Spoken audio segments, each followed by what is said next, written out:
Hey guys, Andy again, spoken label back in the house on a Sunday morning. Yeah, now obviously this is going to go out a couple of weeks after the recording date, but as of recording today, it is currently -7 degrees. Yes, it's freezing around here, and we're predicted snow later on this afternoon. So I've got to rush over to Morrison's straight after this recording before it comes down. So, but we've got an old friend of us today, and I can't call her old because sure that's disrespectful. But we've got a wonderful friend of us today. I've known this lady. Ooh. Sarah, how long have we known each other? Pushing Long enough that eight. I can't remember. Yeah, exactly. We've got this wonderful Sarah James, also called Sarah Leavesley, who lives here with me today. I can't. I knew Sarah. Oh, we knew him. Well, I can certainly recall this meeting when we were doing workshops online over lockdown. But you'd been on Spoken Label before that, so it. We go back a while, don't we? So yeah, that's why. Blimey, what's the snow been like up your way then? Have you had much snow of you so far? Or is it still threatening? No, we've had the canals frozen over in quite a few places, and we had hail on Friday. But at the Ooh, moment, touch wood, no snow. I like that But my word. son went camping and he came back because they couldn't stay a second night there because the washrooms, everything was freezing in the washrooms. Oh my good God, that's bad, isn't it? Yeah, yeah, yeah, I can't blame him. Come on, it's warmer, right? So ish, right? So good God. Now, obviously, Sarah, obviously, and we've discussed it before. Well, you've been on Spoken Label before. People will check back. You've done it at least twice, I could, maybe even more. You're on to lose count. But give us a quick recap about who you are as a person and what led you into your writing. Obviously, we don't need to go through loads of it because people could backtrack previously. Okay. Well, thanks for having me back on again, firstly. It's a It's pleasure. just wonderful to be on and chat with you again. Yeah, I started as a journalist back, I mean, you said about age, longer ago than I care to remember. Found that quite stifling. Very the same, if you like. And wanted to do something more creatively. And I was lucky enough to have the chance to have some time where I could do an evening course. So I started an evening course writing fiction. And then when I had my children, I didn't have a lot of time or headspace for anything as long as actual fiction. It was, like 5 minutes here, 5 minutes there, 10 minutes here, 10 minutes there. So I ended up writing poetry at that point. And it kind of taken off from there. Yeah, I think it does sometimes. Like it's things just are meant to happen for that certain meaning sometimes. But no, I get it completely. In my case, I've been scribbling one way or another since I was 10, and it properly took off in the Yeah. 30s. So yeah, I can relate to that. Now, that's before you have done a number of other books. I'm going to recommend people check them all out because I've certainly read most of them and I've really enjoyed them. But we're here today to talk about your new collection, which is sat right in front of me, Darling Blue. Yeah, and if people on the video side, you can see me showing the book up here, which has got a wonderful image of, looks like blue as well. My colourblind eyes. So now this is obviously a slight change in direction, but it's still very personal to you. I can tell I've been reading it, certainly from your last couple of books. Now, I want to learn first of all, what pulled you towards the idea of building a fictional narrative through, and I can never get this word right, and I've been in books of this as well, ekphrastic poetry, is that right? Or I say ekphrastic, but I ekphrastic, don't that's know. it. Or I cheat and I just go art related. Yeah, I'll go. We'll do that then. Yeah, let's do that then. Yeah, because I know someone that actually curates books these days. He's going to kick me ass later anyway. Let's call it art-related poetry then. But yeah. Okay, what drew you to wanting to do this book then? Um, I think there are probably like lots of creative projects. There are multiple things that come together in different ways that have come on from the past and are different to the past. So what it actually started out as was a sequence of art-related poems, all inspired by the Pre-Raphaelites. And I shared it with someone, and they said it's great, love it, but I think it would benefit from A, having the art with it. And also, they said, but what's the audience for it outside of the people who love those art pieces? Which was a very valid point. And I was like, okay, well, I think there are a lot that love it anyway. But if I'm actually, why not increase the audience, try and increase the appeal? Which is where the idea of having a fictional narrative interweaved between the poems about the art came from. And I think the other two factors in terms of doing fiction or a fictional narrative is that I've started novel writing the last 5 to 10 years. So I think fiction has become a bigger interest to me. And in a way, this story is it's not a different viewpoint on the same story, but I had a collection back which I might have talked to you about at the time, the Magnetic Diaries, which was a Yes. modern version of Gustave Flaubert's Madame Bovary. And the main story of that is that oh dear, is that my computer? Can you hear it? No, no, it's No, fine. good. That's fine then. Was that the main character in that has affairs. She's a married woman who has affairs. So in this one, what you have instead is a young woman who's in love with someone who's married, didn't realize they were married at the time. So I think it does kind of link together in giving a different viewpoint on a somewhat similar scenario. Does that make sense? Yeah, it does. Yeah, just there's different way. There always is when you're doing these sort of things. Sometimes there's different ways you can look at the narratives, and I've done this myself before now. So yeah, it does you're looking at like say A or point B or even point C, looking back at A and B. So yeah, it's always yeah. I get it completely with it. So oh, fascinating. What made you feel like the Pre-Raphaelites, which are the paintings in this book, felt like it was the right artistic companions for the project? Yeah. Oh, good. I think there's a number of elements in that. My art changed, as I'm sure most people's have changed as of through life, through what happens into your life, and perhaps also through age. So with the Pre-Raphaelites, I think there's a number of elements of appeal. The first is that my husband likes their art, and he doesn't like all the other art that I like. The second is that you can see quite a lot of them in this country without necessarily having to go to London, which I think is a big appeal. Um, and I think also there's the fact that they've got quite a lot of, there's a nature element in a lot of pre-Raphaelite art. And although this isn't in any way historic, they did have what you might call interesting lives. And I didn't want to make it a historic version of anything that actually happened to any of the pre-Raphaelites. I didn't want it to be a biography or real life based, but more perhaps a contemporary version of what that kind of relationship might look like to some extent these days, if that makes sense. Yeah, yeah, no, no, completely of it. It's you've done it. The book's really vivid. There's no two ways about it, and it is. So it's, and Thank you. I've really got to grips with this really quick. You sent it to me last year, so I remember it well. How did you actually structure the book then? So obviously, when you're dealing, like I say, with narrative post books, I've done one of these myself.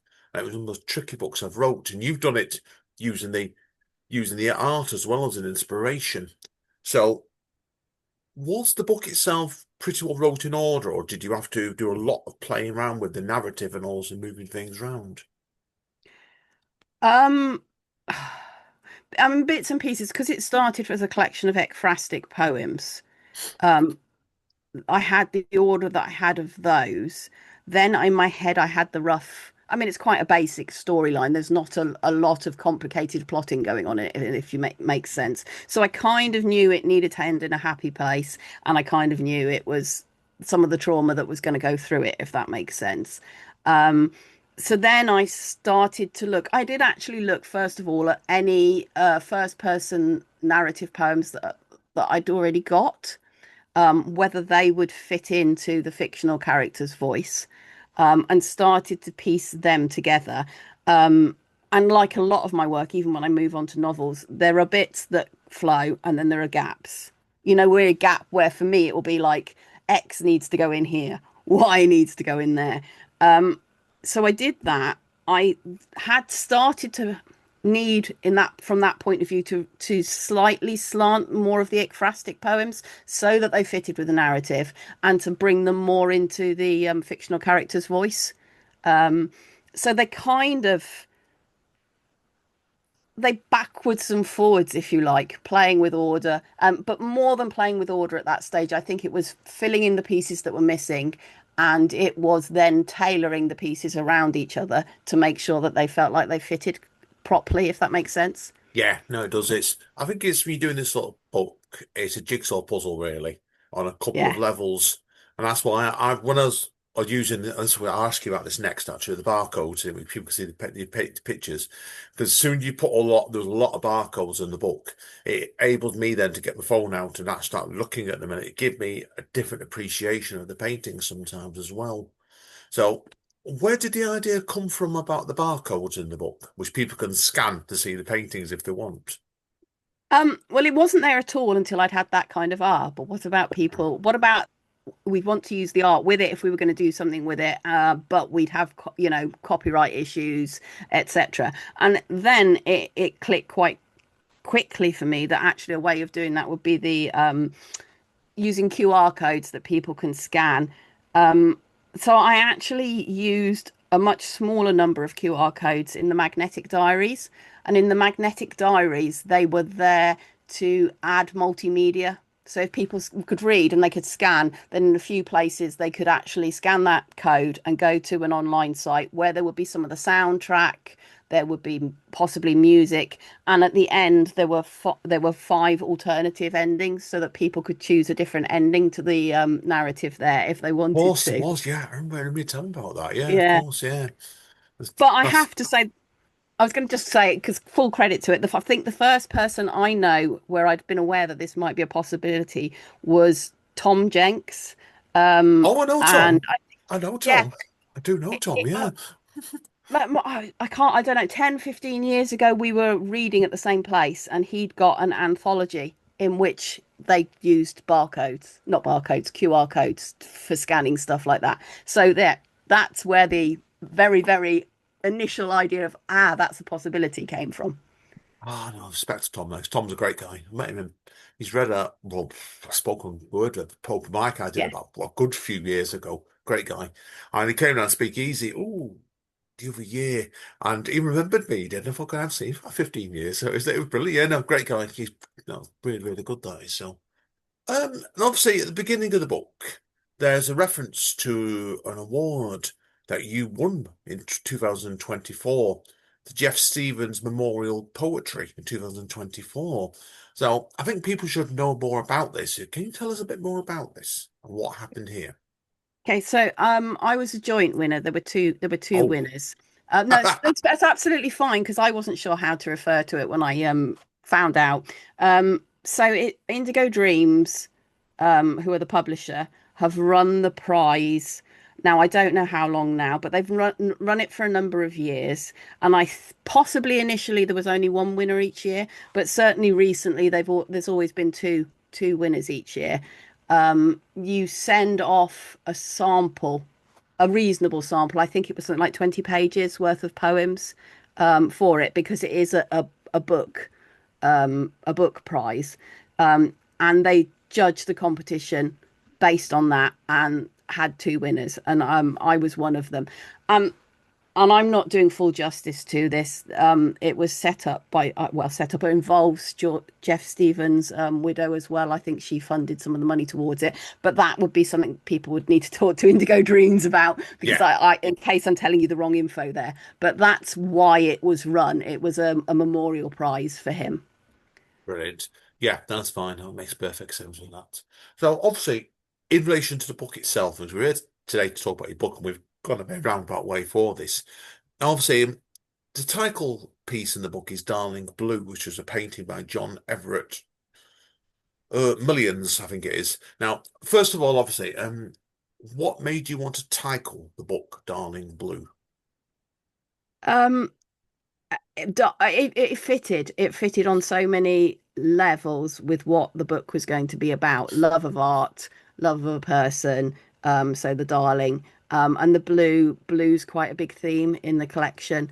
I'm sure there are other colours I could have chosen with art, but blue seems to have been one that has obsessed quite a few artists. So that's how that came about.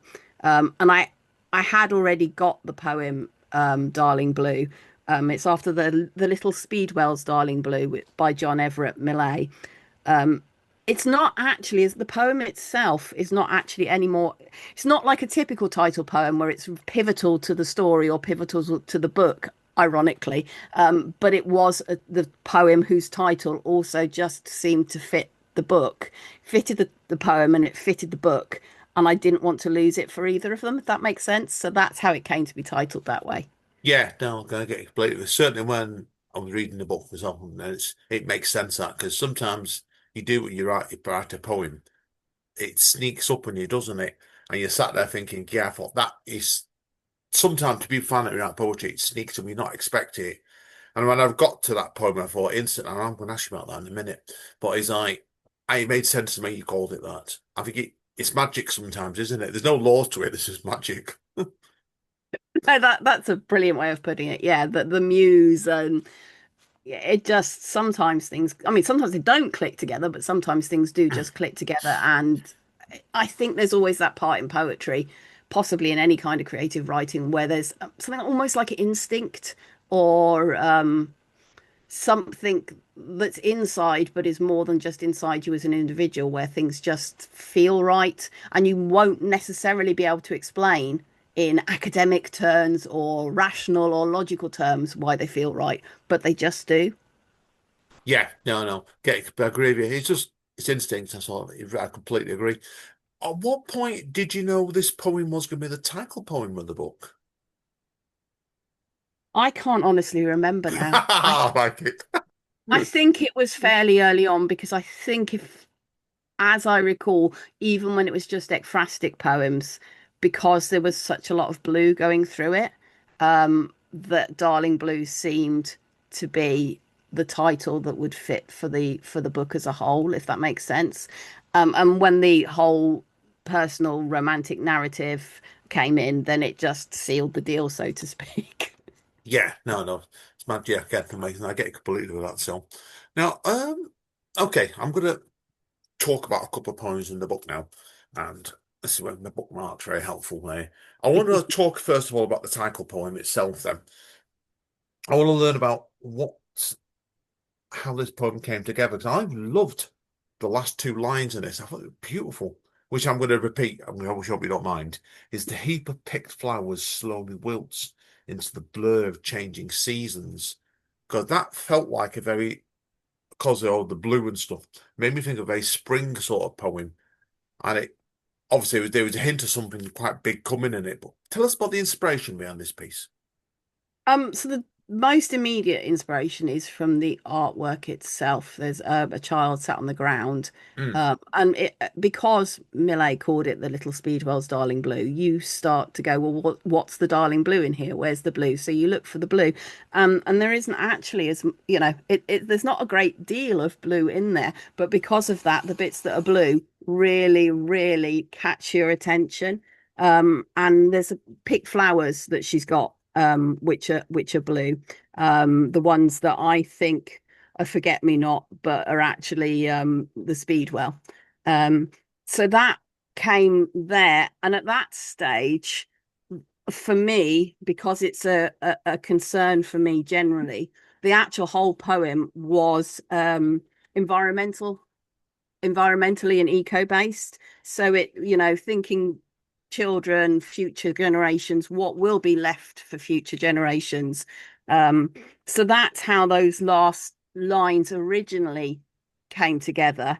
Um, but when I was doing the personal narrative, the blur of changing seasons also seemed to fit really well with the fact that when you're in an intense relationship, you kind other things blur out. Time passes in a different way than perhaps when you notice each day, if that makes sense. It can merge into one and it can become indistinct. So Yeah, no, I agree completely with that.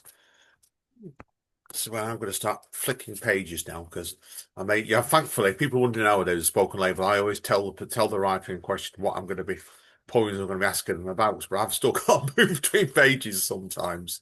The next one I want to ask you about is the River Girl. I'm not actually at that page yet.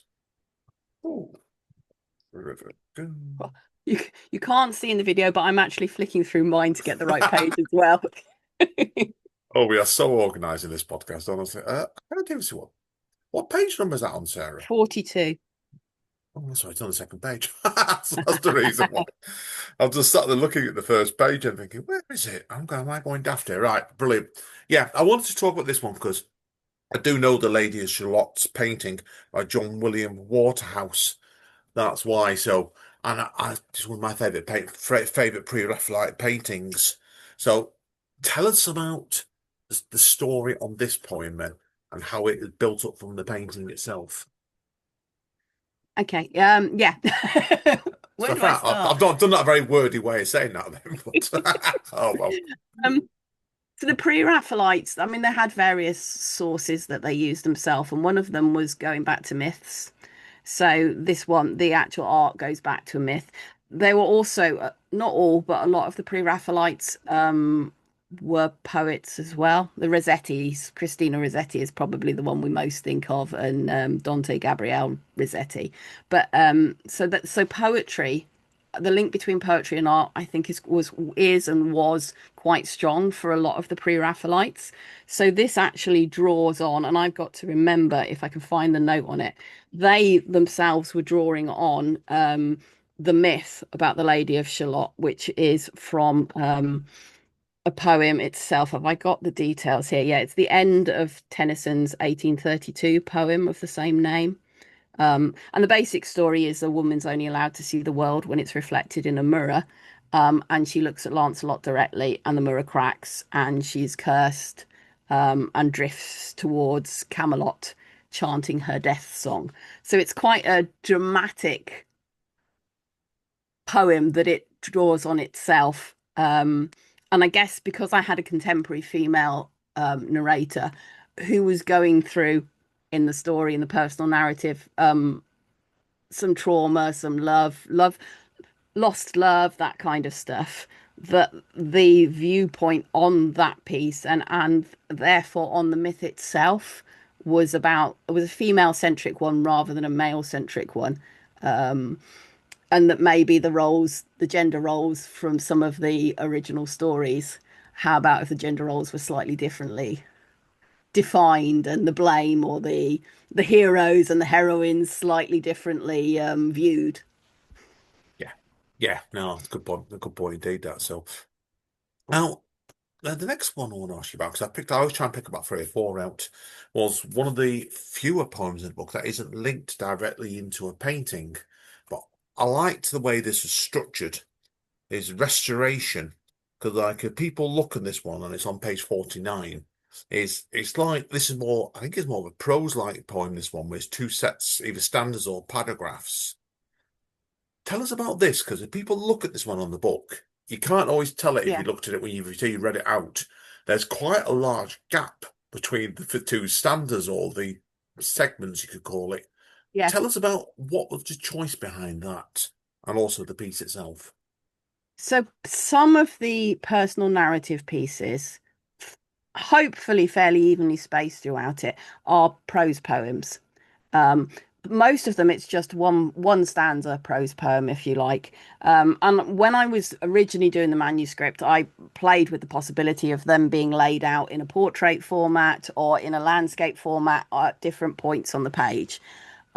Typesetting wise, for a publisher and for submitting it, that's quite complicated because it's got to go into the font that's being used, and then the spacing will all be different. So I got rid of that idea and just kept through the rest of the book where I've used them the one stanza prose poems. Here, it felt important for there to be two halves separated, shall we say? I mean, they're not actually halves quite literally, but separation between the two parts to kind of reflect what was happening in the narrative by this point. And I don't think I've already said, but one of the things about the prose poem sections when they're in here is that they're quite often using art metaphorically as a way of describing the relationship and the dynamics in the relationship and vice versa. So that's how that all came together. But yes, I'm glad it catches the eye that way. I've always a believer sometimes you get some writers sometimes when they do books, they get too clever with all the forms as shown in the book. But if you do them bit more lesser like this book is, it works really well. That it does stand out, that piece, and it's an exceptionally good piece. The last one I want to ask you about, I could have asked you about my last unsent letter, but I thought I'm going to be awkward because I've worked out my last unsent letter, the symmetry behind that. But I want to talk about the one before, because by another painting I've seen as well, by Walter Crane, Neptune's Horses, which is a beautiful painting, that one again. But what was the significance for you to actually call this more than Neptune's Horse?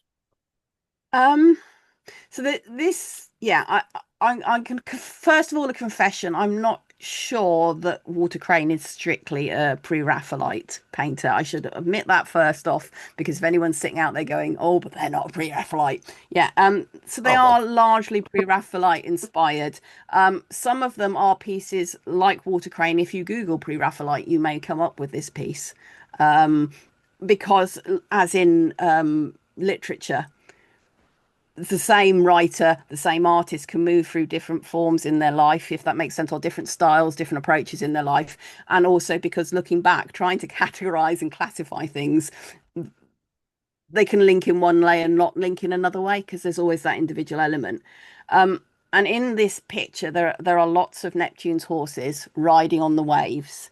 Um, and I actually, there are three versions, if you like, based on that painting throughout the collection. One at the start, one in the middle, and this one towards the end.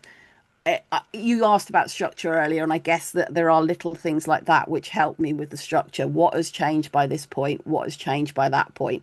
And by doing that, which also seemed to fit with the fact that there are lots of Neptune horses in the painting. They're both individual, yet they're part of another, you know what I mean, a similar animal in it.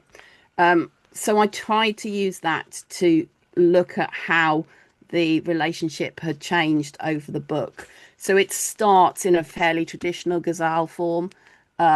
It starts to lose some of the rhyme scheme in the middle, and then by the end, it's become a free verse version. I mean, there are parts of the lines that are still the same. There are details. It's I'm not sure what's the best way of describing it. The basic lines for each of the three starts, but each time there are shifts. Some of the words change, some of the lines rhymes go, some details change, so that the same words that are used have a different significance because of the context that they're in, if that makes sense. yeah, yeah, So yeah, it does. that's how that one came together. And in terms of the narrative, it's hopefully that by this point the female character's a lot freer than she was before, a Yeah, lot more in charge of herself. yeah, it's like I said to me, it's you look at the end, it's the second to last piece, so what comes next after that is like the conclusion. But I always sometimes like looking at the stage Yeah. before the conclusion. So that's why. But no, that's excellent, excellent stuff indeed. So now, obviously, I know you well enough by now, Sarah, to know you'll have something else in mind at the moment, creative wise. Is there anything else you can reveal what you're thinking about next? Um, I'm working on multiple. This won't surprise you again. I'm No, working on multiple projects. I've got three, so it Yeah. won't surprise me. That's probably the same. I've got a novel in Flash, which is pretty much finished. It's trying to find a home for it. I've got a novel which I've been rewriting, but it takes a lot more time in one go to do it to a novel. So I'm most of it's there. I just have to be happy with it and tweak it a bit more, I think. Um, I have the structure of a second of another possible full length collection. There's too many pieces at the moment, so it's kind of it would need to be tailored down. So there's that. It's which do I work on next? And I'm working collaboratively with another poet as well. We've been sending back poems on a theme for a sequence. So Wow. that's where most of the new stuff is actually at the moment is on the sequence because that's ongoing, um, exciting Yeah. and good. Good You find, motivation. I think it is when you're working on stuff with collaborative people, like you know what, I do music and Yeah. I work with a poet. I sort of got a daughter on another poet collection, and I'm about to start working on something with Amanda. So they're on more music side, but you're doing the writing side. It's great because you're bouncing off each other all the time. And you helps you think you look at things in different ways all the time. And have you found that then, generally, with this collaborative project? It's well, the first thing is, as I said, is motivation. I have, it's making you set. It does make you set aside time to actually work on it because you're working with someone else, so you need to do it. It was, I'm not sure how much I'm supposed to reveal at this stage. It was their idea what the theme that we would use, which turned out to be really. I wouldn't have done it. I wouldn't have started writing on that theme before, without the prompt, without the idea of doing that. And yes, we trying to make sure there's a response element in each one that we send back so that they are connected in some way, and that therefore every one would not have been what I would have written if I just sat down myself to write, if that makes sense. Yeah, it does. And I do love that. It keeps you on your toes, I think. It makes you think in a different way, and look at something you wouldn't necessarily have looked at before, or a different aspect of looking at it. It's very exciting. I must be even more so with music. Oh yes, completely. Yeah, because my main band, I do one with Polly, my friend Polly, she's a fantastic singer and poet. Yeah. And the way we work is, and this is common knowledge, just telling you, but you may not know this. She actually just sends me over vocals or poems by WhatsApp. I don't know what she's going to send from time to time, and she just agreed to our next single, which is going to be shocking now. It's going to be a cover version of Dolly Parton's Jolene. Oh, And I hadn't heard she wanted to do it as in the voice of Jack Black, no, Jack White, the ex-White Stripes singer.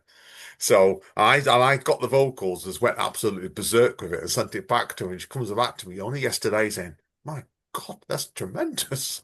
So you do but I would have put myself down for doing a cover of Jolene yeah. because I'd say your collaborative process, you get something out of it every time. I like it. But you never know. So no, good luck to you with all your projects there, definitely. Thank you.